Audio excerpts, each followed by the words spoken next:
The other team that's under pressure and have been all year is Essendon. We've been speaking a little bit about coaching strategy and what you say publicly versus what you say behind closed doors. It was a couple of weeks ago that Ben Rutten challenged Jake Stringer or was pretty open and honest about the game that he had played and said that it was poor and he needed to be better.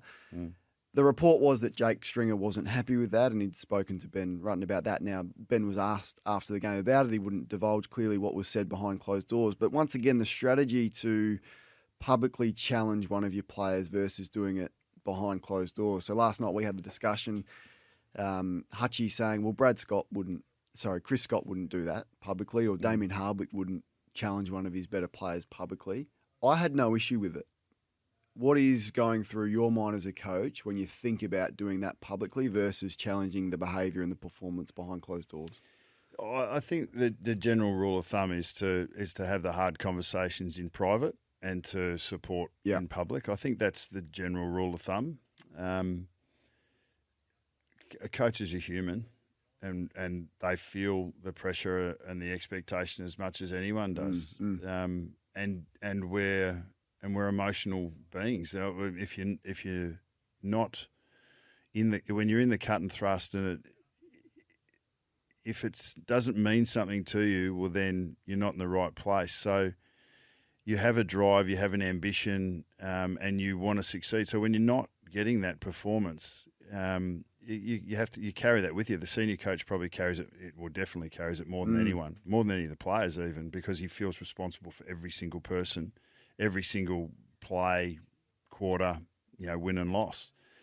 So if he sees, and I'm speculating here, but if he sees a player that he feels that is the gap between what their best is and what we're producing at the moment, and we've had these conversations and we're trying to cajole him along, and it might be a very conscious thing to say, well, the next challenge is to publicly rebuke, and that might have been the 10th step along the way, but it's I'm gonna try and prickle him here, prickle his ego, and challenge him publicly. Now that doesn't mean it's going to work, but it might be the last resort before being dropped, for instance. Let's have a listen to Ben Rutten after the game. He was asked about that and the feedback he gave to Jake Stringer and how their relationship is now.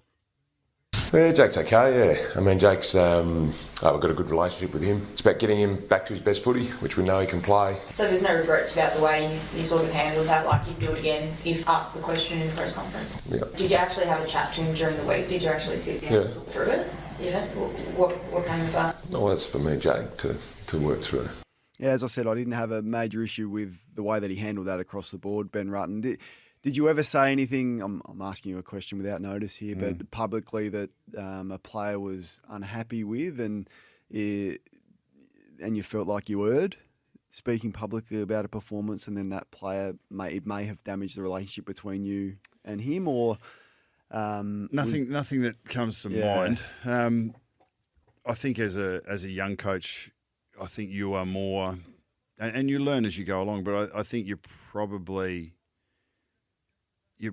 feel like you're entitled to speak more publicly around to challenge a player.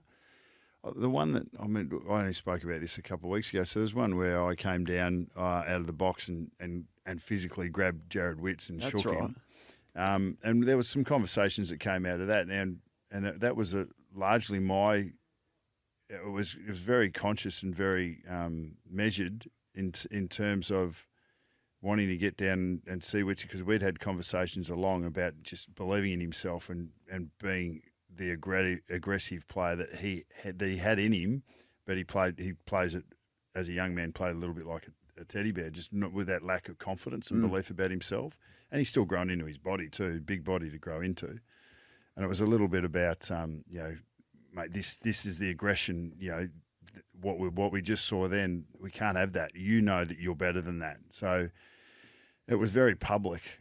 So there was, and it's not dissimilar to a coach talking, Rutten having a crack at Stringer. So there was some unpacking to do there. And to say, the question was, did unpacking publicly or personally with him? Well, really, it's here. It's one-on-one first. I mean, that's the main point here is the relationship between player and coach, player to player, coach to coach. I mean, they're the relationships that matter. What's happening externally, people can have their opinion of what they've seen, and they can have an opinion of right or wrong, but without the context that the two people that are in that relationship have. Yeah. That's largely irrelevant, but you need to acknowledge it because in this modern world, this is what it is. So Witsy would have got a whole heap of questions from his mum and dad, from his mates, from teammates, like what went on there. Like you got to answer all those questions. Yeah. So it's a very real thing when there is vision of it, or when people don't have all of the context. But so for Witsy and I, it was to sit down and speak about it, and I said I apologise that it was so public, but. That's like a faux apology, isn't it? It's not faking a fake apology. But I mean, I wouldn't have been as concerned about it if it wasn't caught on camera. And I reckon what we would have had to have done to check in on each other, and me to check in on Witsy first and foremost, would have been different if it wasn't caught in vision. Would you have done that to? Was it knowing your player? Like, would that not have worked with some others at Collingwood at the time that might have been a bit more sensitive to it? And I think that's part of it as well. So if Essendon, for whatever reason, over the last 3 or 4 weeks, had turned their form around, and I'm not sure that Jake Stringer would be a part of it, but he's not all of it. There's plenty of other things that aren't necessarily working the way that they would like it to work. But we sort of, like, if you're in a winning, so if Chris Scott does do it, or if Damien Hardwick does have a crack at someone, or right now if Vossi gets nuts, it's like because the momentum's going well and because you're winning through it, you're the guru, you are the doyen. Yeah. If you're not getting the end result and you're not getting the chemistry right in your group and you feel like you're not meeting expectations, well, then you're clearly flawed. So the truth is somewhere in between. We create these martyrs. And we create, and often senior coaches are the ones. They're either martyrs and they're messiahs, or they're just no good.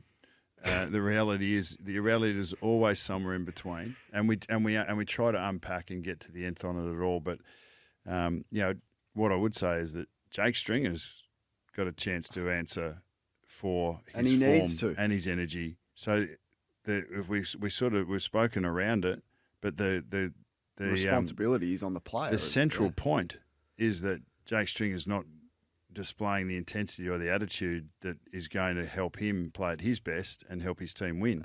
And that is absolutely spot on, and you are correct with that.